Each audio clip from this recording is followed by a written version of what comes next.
Көңіл-күйлер жақсы ма? Иә. Жарайды. Онда бүгін сабақты бастаймыз. Так, балалар, сабақтың алдында біз қазір топтарға бөлініп алайық. Қазір сендердің алдарында партада әртүрлі геометриялық фигуралар берілген. Осы фигуралар бойынша қазір топтарға бөлінеміз. Кімде үшбұрыш фигуралары бар? Менде. Кімде төртбұрыш?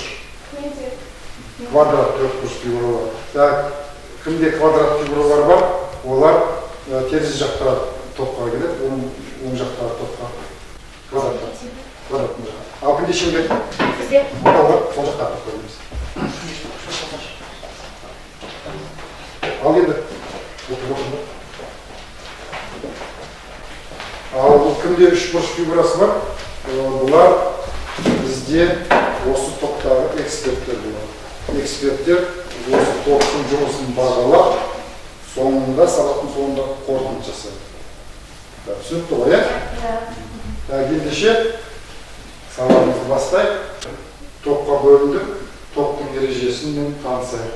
Кәне, Жанел, топ ережесін айтып жүрші. Топ ережесі.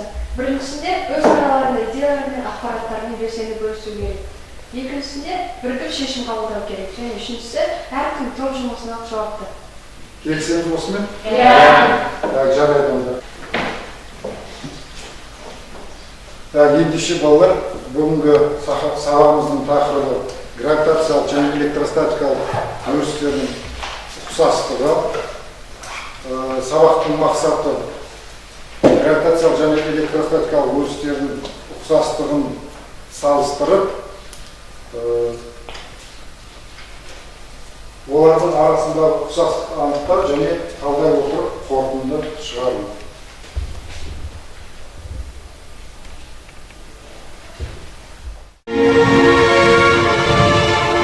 Когда люди говорят о Вселенной, они обычно представляют огромное пространство, измеряемое миллиардами световых лет, которое можно увидеть с помощью радиотелескопов. Алекс Филипенко, Университет Калифорнии, Беркли. Они думают о звездах, галактиках, планетах и всем, что их окружает. Клиффорд Джонсон, Университет Южной Калифорнии. Тела в космосе движутся под действием сил гравитации. Шон Кэрролл, Калтех. Есть определенные законы природы, и вам кажется, что они вечны. Но существует и другая Вселенная. Невидимый мир, который определяет все сущее. Когда мы изучаем объекты микромира, в триллионы раз меньше, чем привычные нам тела, оказывается, что интуитивно понятные законы обычного мира больше не действуют. Чудеса микромира заметны на частицах размером с атом, то есть примерно в 1/10-миллиардную долю метра.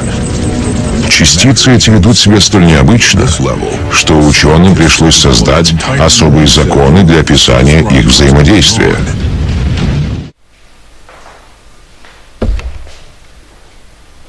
Ал енді осы видео көрсетілім бойынша мынандай сұрақтарға жауап бердік.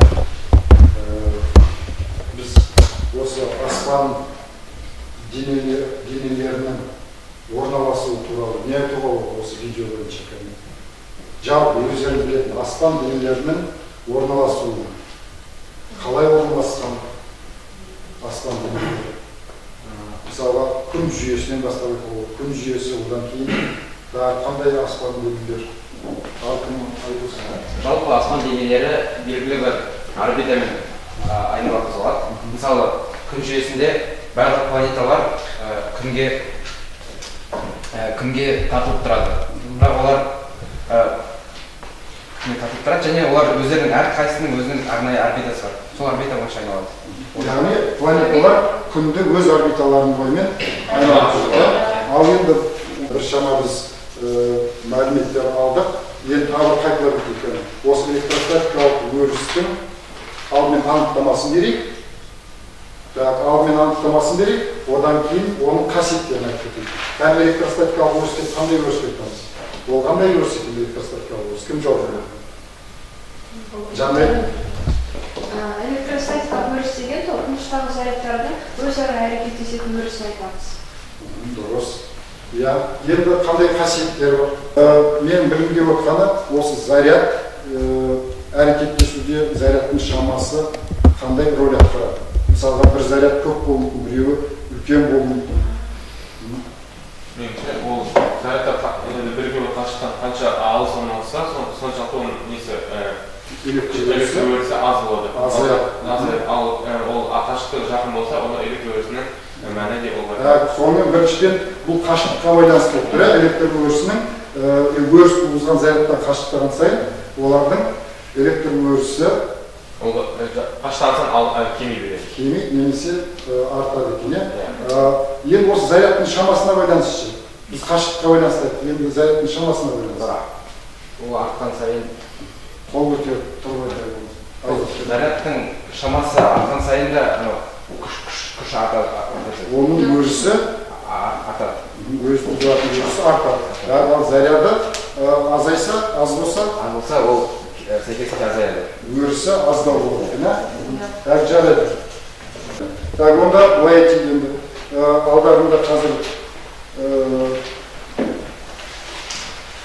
мынандай әріптер, қиылған әріптер берілген. Міне осы әріптерді пайдаланып, сендер қазір. Бірінші топқа гравитация деген ат берейік, екінші топқа электростатика деген ат берейік. Сіздер қазір осы алдарыңыздағы формулаларды пайдаланып, белгілі бір заңдылықты сипаттайтын формулаларды құрастырып шығуларыңыз керек. Және сол заңдылық бойынша түсіндіріп айтуларыңыз керек.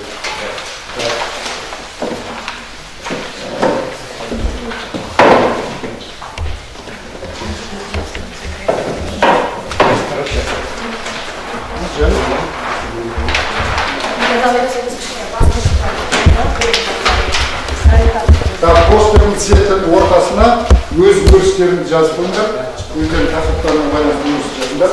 Себебі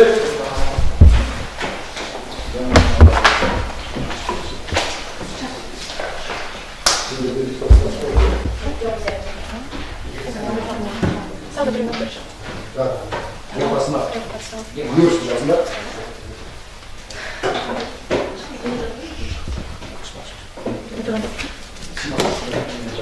Квадратка. Не будет шахнуть. Это целый свет.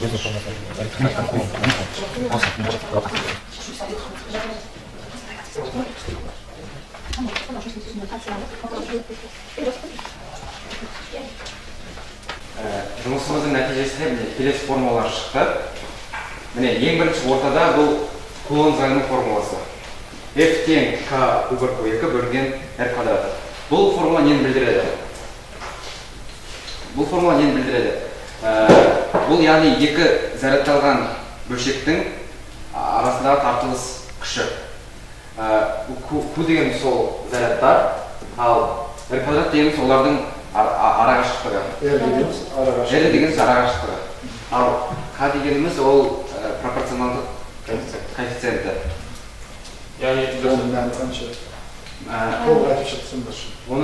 оның сол К туралы көбірек айтып кетсек, ол дегеніміз 9 көбейтілген оның 9 дәрежесі Ньютон көбейтілген метр квадрат бөлінген кулон квадратқа тең. Отырғанда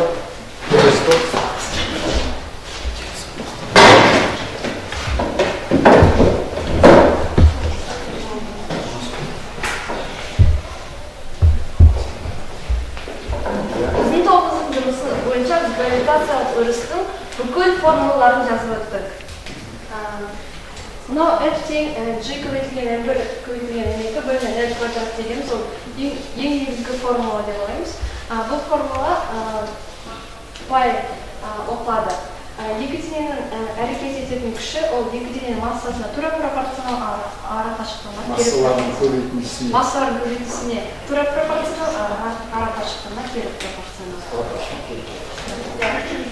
Және осы формуладағы G-дің тұрақты мәні 6,7 көбейтілген оның -9 дәрежесі ньютон көбейтілген метр квадрат бөлінген килограмм квадрат болып табылады. Және келесі бұл белгілі бір денедегі оның потенциалдық, яғни белгілі бір жиіліктегі дененің потенциалдық энергиясының формуласы, ол яғни оның массасы және еркін түсу үдемі биіктігінің көбейтілісіне тең болады. Келесі ол гравитация қорытындысының кеңдігі, яғни ол G-тен үлкен G-дің n-ға көбейтілсе және n-ға бөлінісіне тең. Сонымен қатар мына жұмыстың формуласы, яғни А-тен n-G дельта H.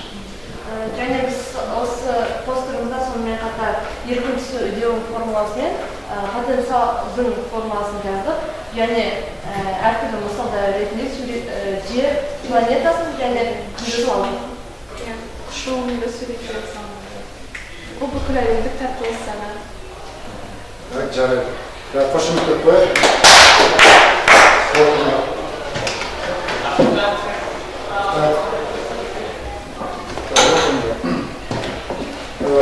Біз сонымен гравитациялық және электростатикалық бөліктердегі кейбір ұқсас қасиеттерді және заңдылықтардың ұқсастығын біз байқадық. Енді математикалық тұрғыдан қандай ұқсастық немесе айырмашылықтар екен. Ол үшін мынандай есеп шығарады. Мынандай тапсырма. Сутегі атомындағы протон мен электронның гравитациялық өрісіндегі тартылыс әрекеттесу күші және электр өрісіндегі әрекеттесу күшін салыстыру керек.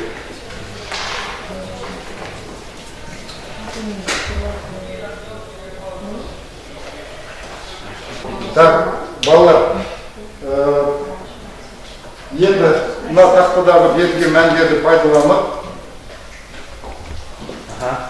сутегі атомындағы протон мен электронның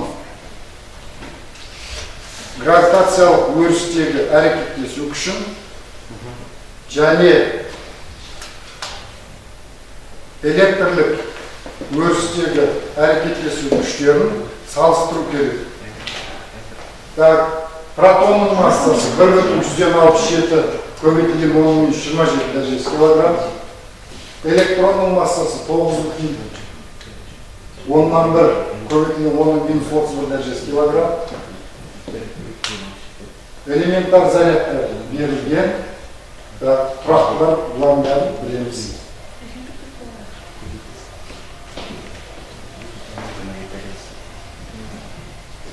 Тапсырма түсінікті ме?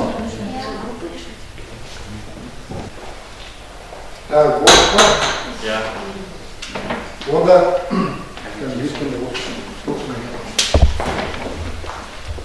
так, кәне, онда тақтаға жазып берейік осы есепті.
Jadi asalnya contoh berarti masa jadi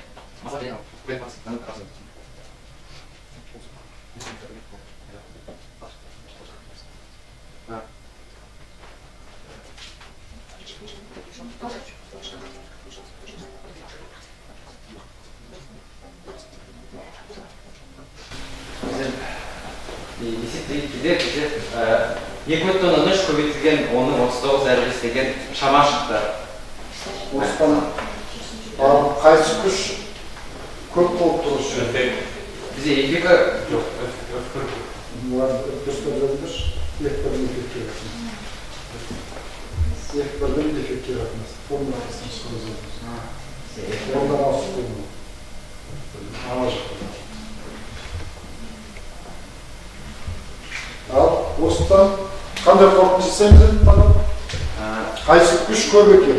Электр күш пе, жоғарғы гравитациялық күш пе? Біздің есептеуіміз бойынша электр күші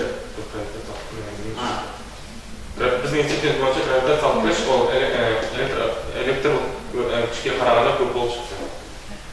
Қалайша? Бізде электр күші міне. Электр күші Электр күші көп тұр. Электр күшіне бөлінді. Электр күші көп болып тұр. F1-де эффектке өткісіндер бар. Так, жарайды. 2,13, оның 39 дәрежесінде көп екен. Так, ал балалар, сонымен біз бүгінгі сабақта гравитациялық өріспенен электростатикалық өрістің қасиеттерін бір-бірімен салыстырдық, математикалық тұрғыдан және басқа да қасиеттер жағынан салыстырдық. Енді осы екі топтың жұмысын бағалауға эксперттеріміз шақырамыз.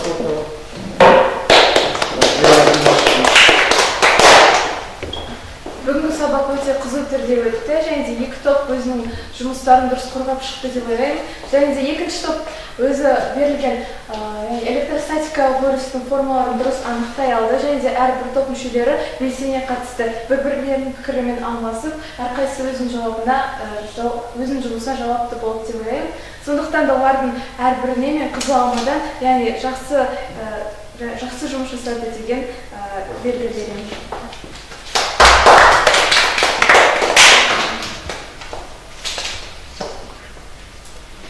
Енді мен бала кетсем, мен гравитациялық өріс тақырыбын қорғаған топты бағаладым. Және де өте жақсы қорғап шықты, және де формулалардың барлығы дұрыс табылды. Осыны түсінді деген ойда мен әрқайсысына қызыл алма беремін, яғни барлығы белсенді қатысқандығы үшін.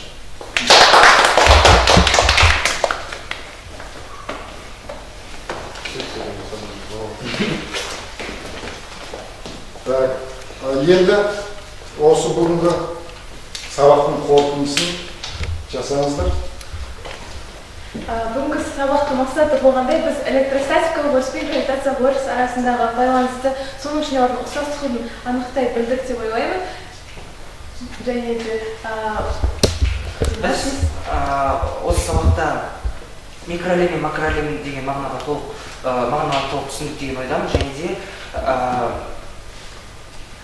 Және де гравитациялық өріс пен электростатикалық өріске тақырыптарын жақсылап түсіндік. Және де макроәлемде, микроәлемде материядан тұрады, және де материяның біртұтастығына көз жеткіздік.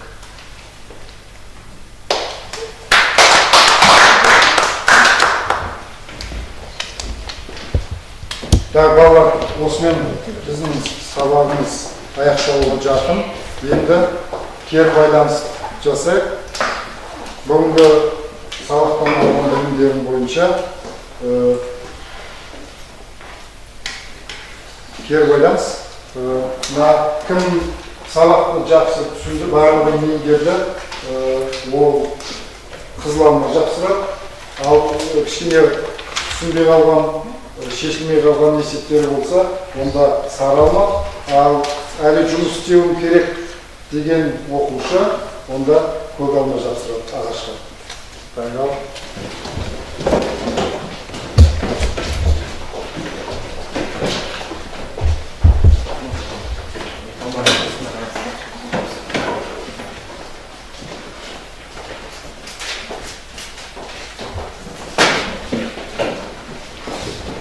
Осымен балар, бүгін сабағымыз бітті. Сау болыңыздар.